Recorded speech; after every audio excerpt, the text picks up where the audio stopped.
The civil procedure comes after the Honolulu City Council rejected a $1.5 million settlement in the wrongful lawsuit case last year.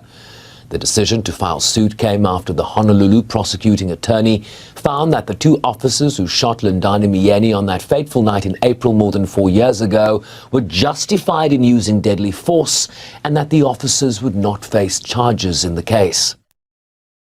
The vote to settle the matter late last year was cancelled, leading to the civil procedure seeking financial damages. After the local prosecutor determined there was no criminal liability for the police officers who killed Myeni, arguing that Myeni was the aggressor and that he suffered from chronic traumatic encephalopathy, a degenerative brain disease that might explain his behavior on the night of his death.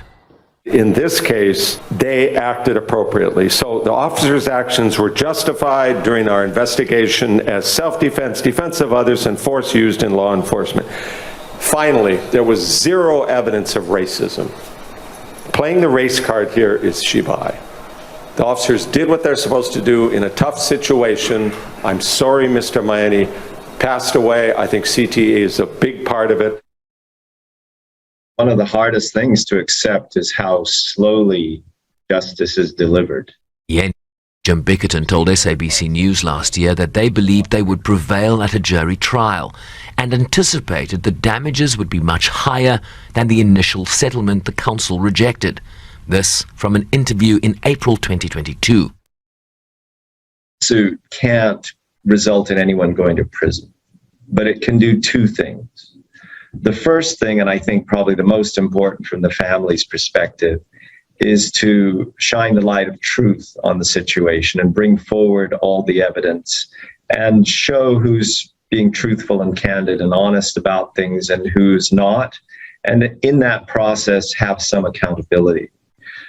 The second thing it does, and it's really very important, although it's a little more mundane, is that it is designed to seek compensation.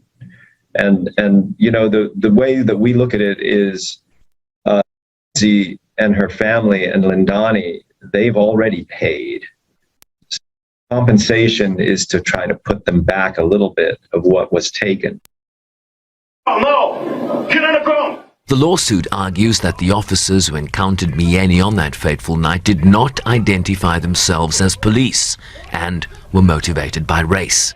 I still believe that, and I haven't seen any reason not to. I believe that it's a subtle form of racial discrimination. I don't feel it's like, man, let's shoot him. It's much more like, here's a black man, we don't need to give him the dignity of announcing ourselves.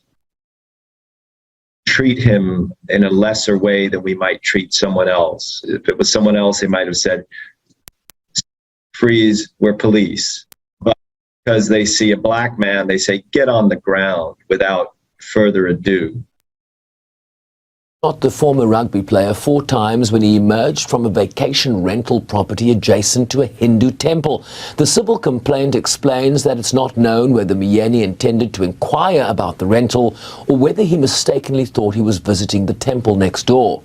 Despite behaving and departing peacefully, the occupants of the rental frantically called the police, who encountered Myeni as he was departing the property, leading to a physical altercation and his subsequent death. Sherwin Bryce-Pease, SABC News, New York.